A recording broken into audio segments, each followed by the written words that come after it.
কেন বন্ধ হয়ে যাবে দেশের ৬৭ লাখ মোবাইলের সিম কার্ড, সেটা জানাবো আজকের এই ভিডিওতে।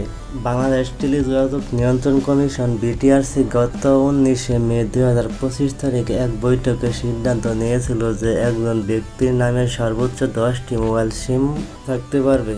এর চেয়ে বেশি সিম নথিভুক্ত থাকলে তা বন্ধ করার উদ্যোগ নেওয়া হবে। 2017 সালে এই সীমা ছিল 15টি, যদিও 2022 সালে নিবন্ধন পদ্ধতি হালনাগাদ করা হলেও সীমা অপরিবর্তিত ছিল। এবার 15 থেকে কমিয়ে 10 করার সিদ্ধান্ত গৃহীত হয়। কেন এই সিদ্ধান্ত নেওয়া হলো? বিটিআরসি জানিয়েছে, এই সিদ্ধান্ত নেওয়ার মূল কারণ হলো অপরাধ নিয়ন্ত্রণ, অতিরিক্ত সিম ব্যবহার, ব্ল্যাকমেল, প্রতারণা, নম্বর ক্লোনিং ইত্যাদি অপরাধমূলক কাজে সহায়তা করে। জালিয়াতি ও নিরাপত্তা ঝুঁকি পরিহার, ফেক রেজিস্ট্রেশন বা অসত্য তথ্যের মাধ্যমে তৈরি সিমগুলো সাইবার অপরাধে ব্যবহৃত হতে পারে। গ্রাহক সুরক্ষা ও গোপনীয়তা, প্রত্যেকে তাদের পরিচয় ও তথ্য সুরক্ষিত রাখতে পারবেন। জাতীয় নিরাপত্তা সুরক্ষা, একাধিক সিমের মাধ্যমে অ্যাকাউন্ট নিরাপত্তা বা ফিনান্সিয়াল অ্যাক্সেস ঝুঁকি বৃদ্ধি পায়। কত সিম বন্ধ হবে, কখন থেকে?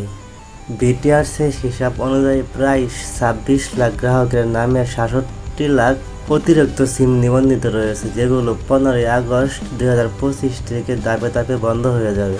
গ্রাহকদের 15 জুলাইয়ের মধ্যে অবর্তিত এই সিদ্ধান্ত কার্যকর করার নির্দেশ পাওয়া গেছে এবং 30 অক্টোবর 2025-এর মধ্যে সক্রিয়ভাবে অনির্বাচিত অতিরিক্ত সিম ব্লক করে দেওয়া হবে। প্রক্রিয়া ও গ্রাহকদের সুযোগ, বিটিআরসি মোবাইল অপারেটরদের তালিকা পাঠাবে যাদের নামে 10টির বেশি সিম আছে।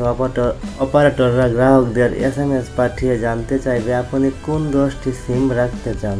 গ্রাহকরা নিজ উদ্যোগে অব্যবহৃত অতিরিক্ত সিম বাছাই করে বাতিল করতে পারবেন, এতে কোনো জরিমানার প্রয়োজন হবে না। *1600# নম্বর ডায়াল করে গ্রাহক জানতে পারবেন তার নামে মোট কতটি সিম আছে এবং কোনগুলো রাখতে চান। গ্রাহকের অসুবিধা, যারা পরিবারের অন্যান্য সদস্য বা ব্যবসার উদ্দেশ্যে 10টির বেশি সিম ব্যবহার করছেন তাদের জন্য এটি ভোগান্তি সৃষ্টি করতে পারে। ডিজিটাল লেনদেনের ঝুঁকি, মোবাইল ব্যাংকিং যেমন বিকাশ, নগদ, রকেট যুক্ত সিম বন্ধ হলে আর্থিক লেনদেনে বাধা হতে পারে।